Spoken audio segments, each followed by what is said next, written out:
Bonjour, monsieur Labatini. Bonjour. Alors, vous êtes président de l'association Palatinou, une association nationaliste qui, et vous allez nous l'expliquer, a une vocation également patrimoniale, identitaire, politique, fondamentalement politique. Peut-être quelques mots d'abord sur votre association. Oui, absolument. Alors, nous sommes une organisation qui s'est structurée autour de la volonté de promouvoir et de défendre la langue, l'histoire et globalement l'identité de la Corse.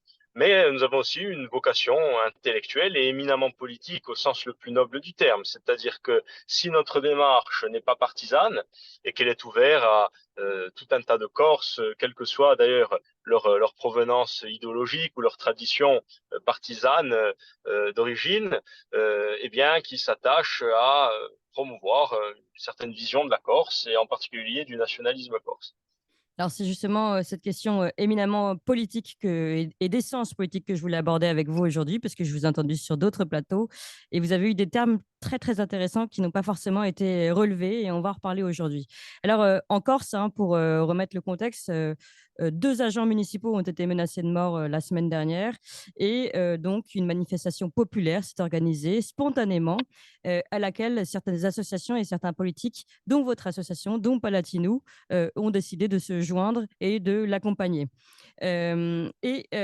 D'abord, première question, à ce mouvement populaire, finalement, souhaite prendre le problème du trafic de drogue à bras le corps, c'est bien ça? Oui, absolument, mais la particularité et l'originalité, je dirais même toute la saveur du discours de Paladino, c'est que nous ne réduisons pas ce qui s'est passé cette semaine au seul trafic de drogue, contrairement à toutes les autres organisations politiques qui se sont exprimées à ce sujet. Nous sommes convaincus que la question du trafic de drogue, pour ce qui concerne les événements de la Cité des Cannes à Ajaccio, n'est finalement que le cache-sexe d'un conflit communautaire qui ne dit pas son nom, publiquement du moins, parce que les masses populaires sont tout à fait au courant et conscientes de cette grande donnée qui n'est pas inédite en Corse, mais qui aujourd'hui prend, je dirais, une tournure qui l'est tout à fait en ce que bon, la volonté de contrôle territorial est quelque chose de tout à fait nouveau en Corse. Hmm. C'est quelque chose de tout à fait inédit. Et c'est précisément ce qui a heurté la conscience des Corses je dirais, dans ce qu'elle a de plus profond. Et je pense que c'est quelque chose de tout à fait inadmissible ici que de pouvoir imaginer qu'une communauté puisse demain ambitionner de s'accaparer des pans entiers de notre territoire. Alors, vous avez utilisé quelques expressions très importantes, conflit territorial et communautaire. Donc, vous considérez aujourd'hui qu'il y a vraiment une bataille géographique presque, hein, comme une guerre finalement, il faut avancer ses lignes? Eh bien, écoutez, dans tous les cas, un certain nombre d'éléments nocifs veulent engager cette guerre-là. C'est évident. Mmh. Et Et tout vous notre travail et toute notre responsabilité réside précisément dans le fait de ne pas laisser faire. D'accord, et vous parlez donc de conflits communautaires. Est-ce que vous pouvez, nous expliquer, expliciter un petit peu, ces termes? Oui, je peux expliciter cela en ce que ceux qui ont prétendu interdire l'accès au quartier des Cannes, du quartier des Cannes aux deux fonctionnaires municipaux d'Ajaccio, eh bien, sont issus de communautés autres que la communauté autochtone qui vit sur cette terre depuis quelques siècles ou quelques millénaires. Mmh. D'accord, on va y revenir justement à cette communauté autochtone, puisque mais d'abord on va revenir sur ce qui s'est passé. Donc ce rassemblement populaire, vous avez, traversé les rues, vous êtes allé dans les quartiers, faire finalement du bruit presque, hein, on peut le dire comme ça, et montrer que vous êtes ici chez vous et que vous ne vous laisseriez pas intimider par, une nouvelle population, c'est bien ça? Oui, c'était la volonté finalement tout à fait banale euh, que peut exprimer n'importe quelle organisation, n'importe quelle démarche démocratique, que de se manifester. Et je le précise, se manifester dans un cadre pacifique et Oui. dans un cadre tout à fait convenable. Je pense d'ailleurs à ce sujet que nous avons été très clairs en amont quant à notre volonté de maintenir notre expression dans un cadre strictement démocratique et pacifique. Et d'ailleurs, vous l'avez, averti à l'avance et puis finalement, aujourd'hui, le temps étant passé et cette manifestation s'étant déjà déroulée, on peut dire que tout s'est passé sans heurts. Oui, en dehors évidemment je dirais, de quelques ardeurs qui ont pu succéder à la manifestation, à la fin de la manifestation. D'accord. Alors, la question qui se pose, c'est donc que vous avez décidé de ce rassemblement populaire. Euh, Finalement, on se demande, est-ce que ce serait en remplacement d'une police qui, d'après vous, qui ne ferait pas ou qui n'aurait pas les moyens de faire son travail, ou c'est en accompagnement en plus? Est-ce que vous pensez que c'est nécessaire, que c'est finalement un modèle qu'on pourrait développer? Ben, écoutez, moi, je ne souhaite pas que le peuple ait à remplacer la police. Ce serait tout à fait catastrophique. Ce que je pense en revanche, c'est qu'il y a une complémentarité entre, évidemment, le travail qui incombe aux forces de sécurité, mais qui, en l'occurrence et en général, ne sont fautifs de rien, sinon que d'appliquer les directives qu'on leur donne. Par conséquent, il ne s'agit pas d'évoquer les responsabilités des forces de l'ordre, mais plutôt de ceux qui sont en charge d'en guider, d'en définir la politique, premièrement.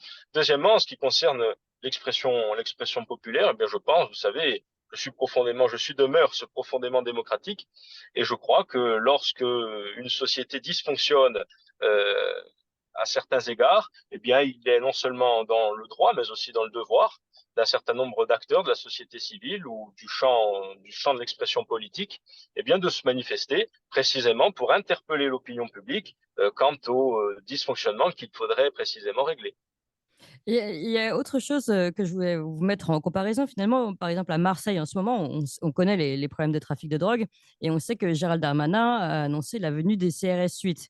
Donc, ici, la réponse est différente. On voit bien que et d'ailleurs, certainement nécessaire, hein, face au trafic et aux violences liées au trafic de drogue, on envoie toujours des unités plus spécialisées, peut-être, contre cette violence. Euh, Est-ce que finalement, c'est pas, comment dire, se tromper de problème? Est-ce que le problème ne serait pas avant tout un problème qui relève de l'identité ou de la culture avant d'être celui seulement de régler un trafic de drogue? Eh bien, vous savez, je pense que dès lors que des territoires entiers sont peuplés de façon quasi homogène par des communautés qui sont d'origine étrangère et qui, en soi, ne sont coupables de rien, c'est évident. Je n'évoque pas je dirais que mon propos n'a aucune dimension morale et Mmh. encore moins personnelle. C'est un propos purement, je dirais, anthropologique, si j'ose dire, et qui tend à constater la réalité suivante, c'est que lorsque des territoires entiers sont occupés de façon quasi homogène par des populations qui sont d'une origine différente que la population de souche d'un pays, si j'ose dire, eh bien nécessairement se mettent en place des mécanismes qui poussent ces mêmes populations à vouloir vivre de façon consciente ou inconsciente, de leur propre façon en tout cas, de s'émanciper des règles communes de la cité. Et évidemment, cela entraîne un certain nombre de comportements qui, s'ils sont minoritaires, sont toujours déplorables et finissent par se traduire par des volontés de sécession territoriale de fait. Et je crois qu'apporter des solutions purement sécuritaires à un problème qui est éminemment démographique,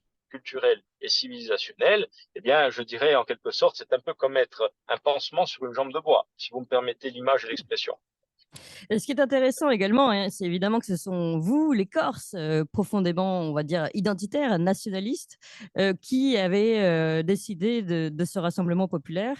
Est-ce que vous pensez que c'est justement lié, c'est aussi lié à votre forte attache identitaire qui vous permet aujourd'hui de réagir ainsi? Mais je pense que c'est tout à fait évident. Vous savez, un grand conflit générationnel est en train de se jouer au sein même du nationalisme corse, où les tenants d'une ligne que nous qualifions de tiers-mondiste, qui a tout de même été largement dominante ces 50 dernières années, refusent de prendre à bras le corps la question démographique en provenance du Sud, eux qui ont formé des générations entière de militants nationalistes, dont je suis évidemment, à la critique de la question démographique en provenance du Nord. Et je pense que, bon, je ne veux pas rentrer dans les détails des combats idéologiques qui sont en train de fracturer en profondeur le monde militant du nationalisme corse, mais il est évident que cette question est centrale et tout à fait essentielle et qu'il faut la comprendre pour saisir ce qui est en train de se passer en Corse. Mais même cette ligne tiers-mondiste qui refuse d'évoquer les questions démographiques en provenance du Sud, eh bien, a largement entretenu le sentiment communautaire et identitaire en Corse durant ce demi-siècle. Eh bien, c'est évidemment à partir de ce sentiment de peuple, de cette conscience profonde d'appartenir à une filiation qui s'enracine sur cette île depuis des millénaires, que les jeunes militants nationalistes, par dizaines et par centaines, d'ailleurs nous l'avons démontré lors de la dernière manifestation, parce que nous avons rejoint le cortège à la tête de dizaines et de dizaines de militants de 30 ans, ce qu'aucune formation politique aujourd'hui en Corse n'est en capacité de réaliser. Eh bien, ces jeunes militants ou sympathisants, ou même ces jeunes Corses conscients d'appartenir à un peuple, aujourd'hui exigent du nationalisme corse qu'il prenne en compte les grands enjeux civilisationnels. Donc, j'ai répondu à votre question de façon un peu large, mais si je devais résumer, avoir une réponse précise, évidemment que oui, évidemment que oui. C'est parce que nous avons encore la conscience d'appartenir à un peuple, mais au sens anthropologique du terme, c'est-à-dire une communauté de familles qui se connaissent et qui vivent ensemble depuis des millénaires sur cette île, que précisément nous refusons toute logique communautaire venant de l'extérieur qui prétendrait nous interdire, à nous, à n'importe quel membre de notre peuple, l'accès à tel ou tel territoire. Et c'est peut-être aussi ce qui fait défaut désormais au reste de la France. J'allais y venir, évidemment. D'ailleurs, je peux relever une expression amusante que vous avez eue lors d'un précédent entretien médiatique. Vous avez dit, nous vous proposons de franciser, vous proposez de franciser la Corse et nous vous proposons de corsiser la France. Et en effet, c'est amusant, mais au-delà de la boutade, vous l'avez dit, vous êtes un peuple qui s'est enraciné, qui a conscience de cet enracinement. Et donc, peut-être que c'est ce qui fait aujourd'hui défaut à la France. Je voudrais vous poser cette question. À votre avis, pourquoi justement la France, enfin les Français, ont peut-être, comme vous le dites, oublié leurs racines, et pourquoi ce mot de nationalisme est chez nous un gros mot alors que pour les Corses, c'est une fierté? Eh bien, vous savez, c'est un sujet fondamental, essentiel, qui représente, je pense, le cœur de nos échanges avec un certain nombre de nos amis qui peuplent les droites françaises aujourd'hui. C'est précisément le jacobinisme. Le jacobinisme qui, historiquement, est une idée de gauche ou d'extrême gauche et qui, malheureusement, pour des raisons historiques qui seraient très intéressants mais très longs d'évoquer ici, le jacobinisme qui a été intégré aussi par les droites à partir du milieu du siècle dernier. Ce qui était tout à fait catastrophique, parce que c'est le jacobinisme, c'est-à-dire finalement, disons-le, le parisianisme, la haine et la détestation des identités locales, qui très souvent étaient des identités profondément civilisationnelles, c'est-à-dire catholiques, ancrées autour de l'amour du village, l'amour de la famille, bref, des notions qui, pour le coup, devraient parler à des gens de droite. C'est le parisianisme jacobin qui a détruit toutes ces identités qui représentaient autant de systèmes immunitaires face à d'éventuelles volontés de colonisation extérieure ou d'invasion même civilisationnelle ou culturelle, pas nécessairement physique, quoique aujourd'hui ce soit aussi le cas. C'est un jacobinisme qui a été très largement combattu en Corse et qui a d'ailleurs produit des propositions politiques indépendantistes. Des propositions politiques indépendantistes, eh bien, qui n'ont été indépendantistes précisément que par réaction au jacobinisme. Et je pense que Mmh. les droites en France sont en train de comprendre que non seulement l'enracinement, l'identité charnelle des peuples qui peuvent aujourd'hui composer encore la France, mais pour ce qui concerne les Corses, qui sont un peuple particulièrement palpable, visible, je dirais, et difficilement Et contestable dans son revendiqué, existence. oui. Oui, revendiqué très bien au-delà des seuls nationalistes. N'importe quel Corse se sent Corse avant tout, ce qui n'exclut pas l'appartenance à un espace politique plus grand. Eh bien, dès lors que cet espace politique, non seulement ne nie pas l'identité et l'appartenance locale, mais en plus accepte d'en faire la promotion, en comprenant bien que la défense d'une civilisation, ou plutôt la défense d'un pays, passe aussi par la défense de la civilisation auquel ce pays appartient, et cette civilisation qui est également, et peut-être avant tout, composée d'une multitude d'enracinements locaux qui, dans leur globalité, font la richesse d'un continent. Je pense que les droites sont en train de le comprendre, en tout cas les peuples de droite, les électorats des droites en France l'ont tout à fait compris. Un certain nombre de cadres commencent à le comprendre et je crois que pour aller, je dirais, au bout de cette boutade qui en effet a eu un certain succès, qui consiste à dire que plutôt que de franciser la Corse, il s'agit de corsiser la France. Je crois que la finalité logique, c'est tout simplement que les droites doivent comprendre qu'elles doivent rompre définitivement avec le jacobinisme, parce que c'est le jacobinisme qui anesthésie les capacités de résistance des Français en général, quelle que soit leur origine, leur identité régionale, quelle qu'elle soit, peu importe. Mais c'est cette conscience aiguë des choses et des réalités qui peut permettre, premièrement, à la droite de se renouveler et aussi de comprendre tout à fait ce qui se passe en Corse réellement. Mais vous parlez de la droite, mais pas forcément seulement la droite, en fait, qui permet peut-être à la France de rester la France. Mais allons plus loin dans le modèle que vous proposez et dans cette corcisation, on va dire, de la France aujourd'hui. Juste d'abord un exemple, au Pays Basque, dernièrement, en fait, il s'est passé sans que ce soit sous le feu des médias, sous les lumières et les projecteurs des médias, à peu près la même chose qu'en Corse, finalement. Des Basques ont décidé, c'est une histoire, c'est un Basque qui m'a raconté ça, hein, qui ont décidé de réagir face à des turbulences, on va dire des violences qui se faisaient dans un certain quartier du Pays Basque, je crois à Biarritz, qui ont décidé de montrer, en fait, de faire une petite démonstration de force, de montrer qu'ils étaient là, ils ont fait du bruit, ils sont arrivés, je pense, en grand nombre, tout simplement pour expliquer qu'ici, c'était encore eux qui faisaient la loi. Donc, on voit que ce que vous proposez, finalement, d'être fier, de montrer que vous êtes là, d'être fier de votre identité, et peut-être aussi existant encore dans d'autres régions, comme au Pays Basque, peut-être pourquoi pas en Bretagne, et finalement, il existe encore quelques racines comme celle-ci. Est-ce que vous pensez que ce modèle peut être étendu sur toute la France? Est-ce que toutes les régions de France ont encore leur identité, d'abord? Eh bien, écoutez, je pense que l'opération je dirais, de déracinement que la République a menée pendant des générations a très largement entamé une bonne partie des identités charnelles. Je dis plutôt autochtones que régionales d'ailleurs, hein, bon, on me le permettra. La plupart des identités autochtones qui composent la réalité ethnoculturelle de la France. Et il est évident que là où ces identités autochtones ont disparu, eh bien, en dehors d'un folklore qui peut servir d'identifiant, mais qui n'aura jamais la valeur et la saveur d'une identité spontanée et familiale, c'est évident que ce sera particulièrement compliqué de revenir en arrière.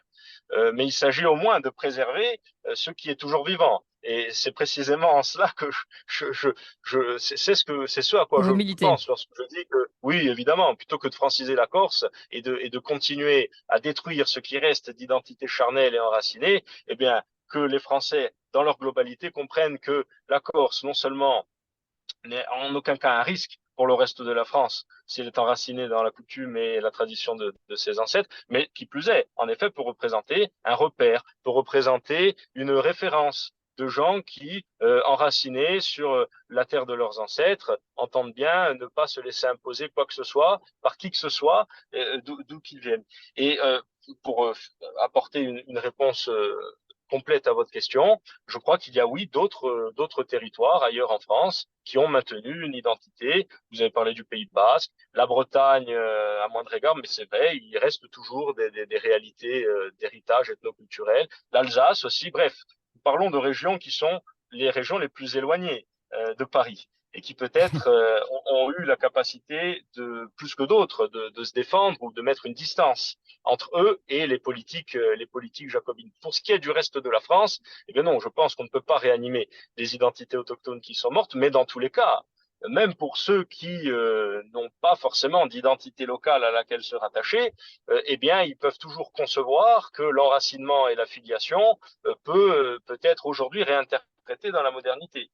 Et il s'agit finalement de mettre en avant un certain nombre de critères, un certain nombre de facteurs, c'est-à-dire que, premièrement, il y a des identités, il y a des cultures qui sont chez elles dans un certain nombre d'endroits et qui ont plus de légitimité que d'autres à être défendus, promus et valorisés, et qu'il y a un certain nombre de comportements que les populations locales sont en droit de refuser. Vous voyez, c'est aussi un challenge psychologique finalement que nous proposons. Oui, et encore une fois, purement politique. Et on va continuer un petit peu dans la politique. Finalement, est-ce que vous ne pensez pas également que la Corse, et puis peut-être ces autres régions ou identités dont on parle, finalement, pourrait représenter un risque d'un État dans l'État? Ça, c'est la première question. Et la deuxième, à quel moment ce dont vous parlez, cette identité, cette fierté, ne risque pas aussi de nuire à la nation? Attention, je parle d'État et de nation. Justement, à distinguo, je pense que la nation étant justement la revendication de cette identité nationale commune entre tous ces peuples. Oui, oui, eh bien, c'est finalement ce que j'évoquais précédemment.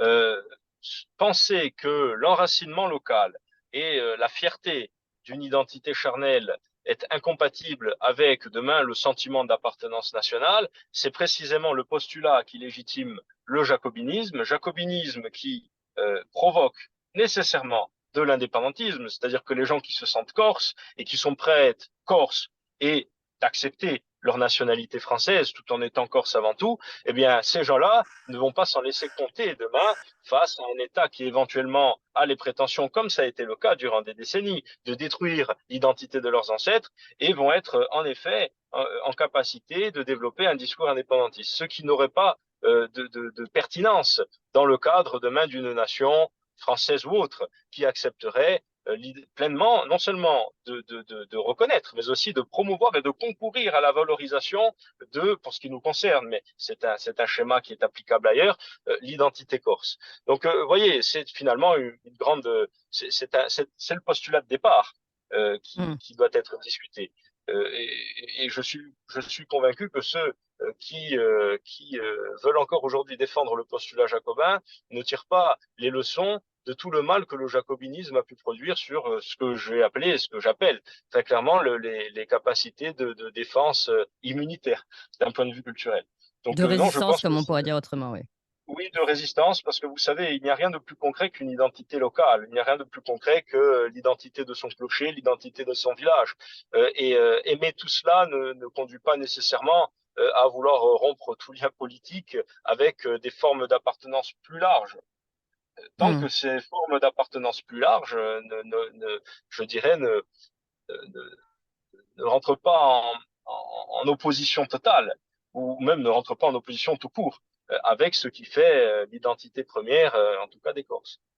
Et donc, pour conclure, et on va aller jusqu'au bout de votre belle formule, vous considérez aujourd'hui on va dire, le modèle corse, en tout cas celui que vous proposez, vous, puisque vous avez bien expliqué qu'il y a évidemment plusieurs mouvements de pensée politique au sein de la Corse et au sein des nationalistes, pourrait sauver la France.